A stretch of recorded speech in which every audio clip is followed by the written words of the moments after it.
Am a big short note maker. जरा एक बार मेरे बायोलॉजी के शॉर्ट नोट्स को देखो।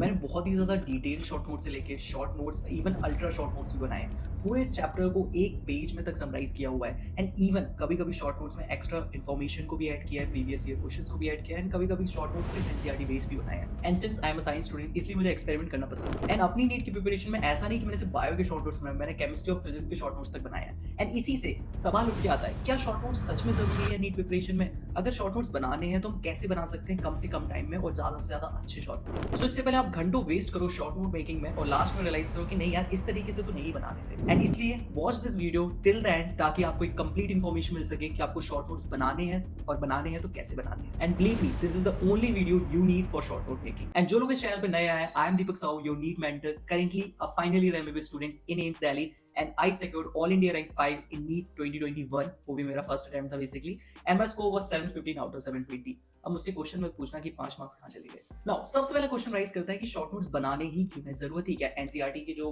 हर पेज में साइड में बहुत सारा स्पेस खाली है, हम वहाँ पे शॉर्ट नोट्स बना सकते हैं। अगर हमें कुछ एक्स्ट्रा लिखना है तो हम वहाँ पे लिख सकते हैं, हम एनसीईआरटी में ही हाईलाइट कर सकते हैं। हमें अलग से किताब लेके, कॉपी लेके उस पर लिखने की क्या जरूरत है? So you are absolutely right कि अलग से लिखने की, इतनी मेहनत करने की कोई खास जरूरत नहीं है। लेकिन इमेजिन करो आपके नीट में सिर्फ 1 महीना बचा हुआ है, 1 हफ्ता बचा हुआ, या फिर कल ही आपका नीट का एग्जाम है। सो आप इतनी बड़ी एनसीईआरटी कैसे रिवाइज करोगे? आप एक ऐसी एनसीईआरटी कैसे रिवाइज करोगे जिसमें हर पेज कलरफुल हाइलाइटर से मार्क्ड है, जिसके हर पेज में कोई एक एक्स्ट्रा इन्फॉर्मेशन लिखी हुई है, या फिर हर जगह सिर्फ इन्फॉर्मेशन लिखी हुई है? सो यहाँ पे इस प्रॉब्लम को सॉल्व करने के लिए हम शॉर्ट नोट्स बनाते हैं। शॉर्ट नोट आपको एक रास्ता देता है, एक फास्टर वे ऑफ रिवीजन देता है, जिससे आप तेजी से एनसीईआरटी पढ़ सकते हैं। अगर आप सिर्फ NCERT directly line by line पढ़ते हैं तो एक चैप्टर को कवर करने में अगर आप बहुत ही फोकस्ड हैं तो अभी आपको एटलीस्ट 60 मिनट्स तो लग जाएंगे, 60 मिनट से ज्यादा ही लगेगा। लेकिन अगर आप उसी के एनसीईआरटी बेस्ड शॉर्ट नोट्स बना लेते हैं तो आप 20 मिनट में, 25 मिनट में पूरा चैप्टर रिवाइज कर सकते हो। और इवन एक दिन में अगर आप सिर्फ शॉर्ट नोट्स के थ्रू जाए तो आप पूरी 11th की एनसीईआरटी और पूरी 12th की एनसीईआरटी भी कवर कर सकते हैं। सो शॉर्ट नोट्स बनाने से आप ज्यादा स्ट्रक्चर्ड, ज्यादा कॉन्फिडेंट और ज्यादा स्मार्ट ही बनते हो। नाउ द क्वेश्चन राइजेस कि शॉर्ट नोट्स बनाए तो बनाए कैसे?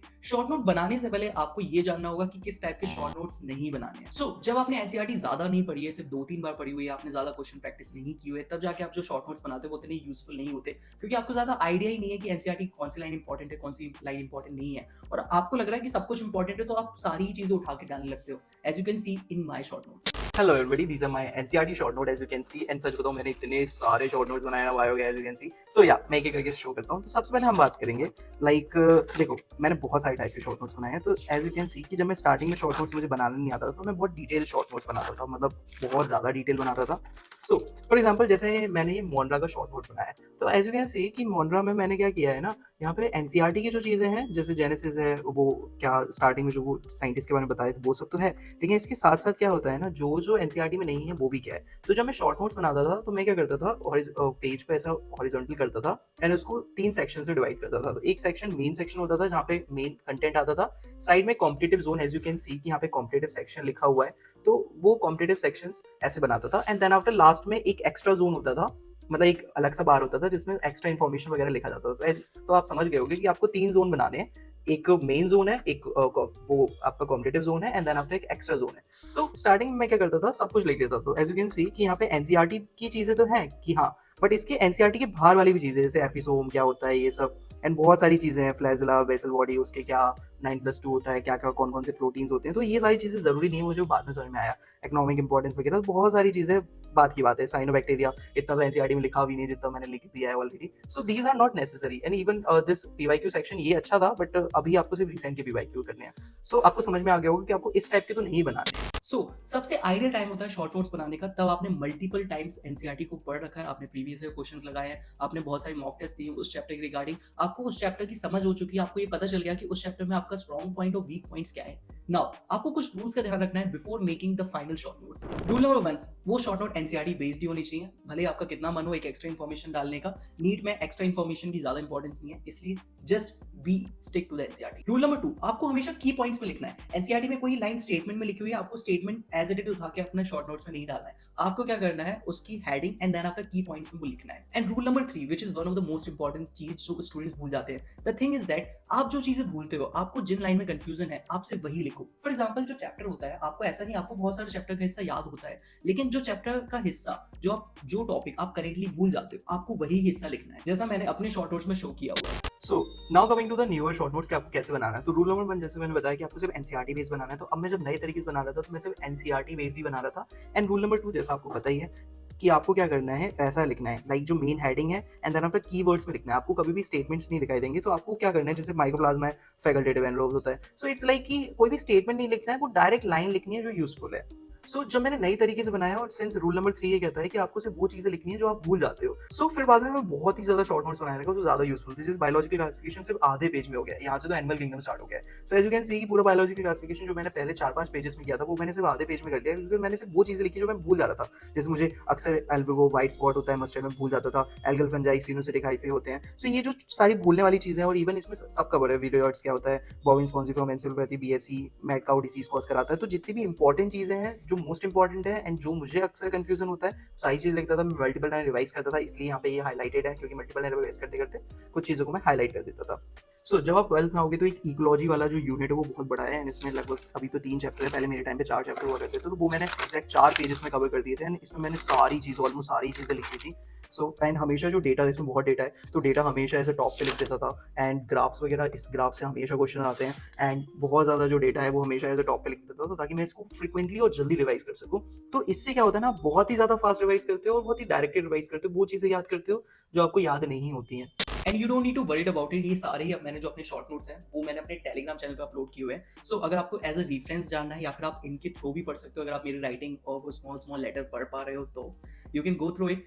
टेलीग्राम चैनल का लिंक डिस्क्रिप्शन में मिल जाएगा। एंड आई नो कि शॉर्ट नोट्स बनाना थोड़ा सा हेक्टिक है। लाइक जब आप शॉर्ट नोट्स बना रहे हो तो आपके दोस्त बोलेंगे क्या यार तू टाइम वेस्ट कर रहा है। आई नो कि स्टार्टिंग में थोड़ा टाइम लगता है, लेकिन जैसे जैसे आप बनाते रहते हो आपको फिर अच्छा आप बहुत फास्ट हो जाते हो। और short notes is like investment जिसका रिटर्न आपको फ्यूचर में मिलने वाला है जब आप रिवीजन कर रहे होगे अपने फाइनल नीट एग्जाम के लिए। अगर आप बायो में 360 और 360 लाना चाहते हो तो of course NCERT is one of the best way. लेकिन एनसीईआरटी अकेले काफी नहीं है। एनसीईआरटी को सपोर्ट करने के लिए आप शॉर्ट नोट्स बनाते हो उसको याद करने के लिए। The thing is that NCERT को याद करने का एक और तरीका है, वो है एनसीईआरटी बेस्ड क्वेश्चन प्रैक्टिस करना। एंड अगर आपको समझ नहीं आ रहा है कि एनसीईआरटी बेस्ड क्वेश्चन प्रैक्टिस कहां से करें, so don't worry, I have made Vardaan biology a perfect NCERT based question bank for biology. इसमें हमने एनसीईआरटी की हर लाइन से तो क्वेश्चन उठाया ही है, इसके साथ साथ उसकी समरी है, जो एक्सरसाइज है एंड देन आफ्टर एग्जाम्पलर जो है उससे भी क्वेश्चन उठाए। एक अलग से सेक्शन बनाया हुआ है प्रीवियस ईयर क्वेश्चंस का एंड असर्शन रीजन का। एंड अगर तुम नीट के प्रीवियस ईयर क्वेश्चंस को ध्यान से देखोगे तो पहले क्या होता था, सिंगल करेक्ट ज्यादा पूछते थे, लेकिन अभी वो स्टेटमेंट वाले, वो मैचिंग, वो सीक्वेंस वाले क्वेश्चन बहुत ज्यादा आने लगे।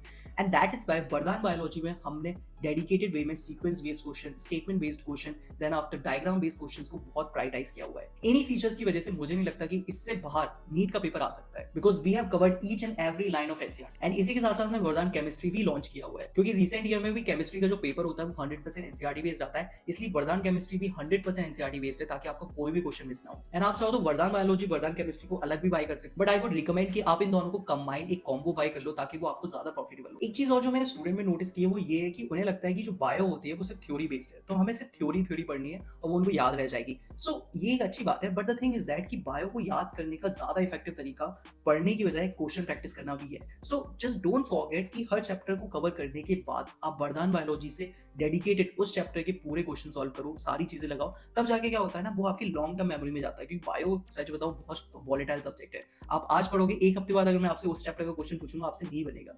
सो बायो को लंबे समय तक याद करने के लिए, वो ताकि आपकी लॉन्ग टर्म मेमोरी में चला जाए, इसके लिए आपको एक कॉम्बिनेशन करना होगा रीडिंग एंड प्रैक्टिस का। सो इस चीज का ध्यान रखना। Now coming to our third question कि हम किस तरीके से अपने शॉर्ट नोट्स को थोड़ा यूनिक बना सकते हैं और ज्यादा यूजफुल बना सकते हैं। अगर आप बायो के किसी भी चैप्टर को उठाओगे उसमें दो टाइप की चीजें होती हैं, एक होता है कॉन्सेप्ट, दूसरा होता है डेटा। यस, कॉन्सेप्ट वो चीजें होती हैं, फॉर एग्जांपल कि कार्डिक साइकिल कैसे काम करती है, जो काउंटर करंट मैकेनिज्म है, अगर एड्रेनलिन अगर बॉडी में एक्ट करेगा तो क्या क्या चीजें कराने वाला है, किस तरीके से एक्शन पोटेंशियल एक न्यूरॉन से दूसरे न्यूरॉन जाता है थ्रू साइनेप्स, कि पहले कैल्शियम चैनल ओपन होगा गेट, एंड देन आफ्टर वो एसिटिलकोलिन रिसेप्टर्स बाइंड करेगा, उससे क्या होगा, सोडियम चैनल ओपन होगा, एंड देन आफ्टर वो प्रोपेगेट करेगा। So all these things happen. तो ये सारी जो चीजें होती है वो कॉन्सेप्ट होती है। हमारा जो ब्रेन होता है वो कॉन्सेप्ट्स को इजीली याद कर लेता है, लेकिन दूसरी तरफ आता है डेटा, कि वो partial pressure of oxygen atmosphere में क्या है, एल्वेलाई में क्या है, इसमें क्या है, कार्डिक साइकिल में किसका कितना हिस्सा होता है, कि कौन सा फेज कितनी टाइम तक चलेगा। एंड इकोसिस्टम, जब तुम 12th में आओगे तो इकोसिस्टम वाला जो पूरा यूनिट है उसमें तो बहुत ज्यादा डेटा है। इसके साथ साथ जितने भी साइंटिस्ट हैं उनके ईयर्स, उनकी अचीवमेंट्स एंड बहुत सारे जो ऐसे छोटा छोटा डेटा डेटा होता है, जो नंबर वाला गेम होता है ना,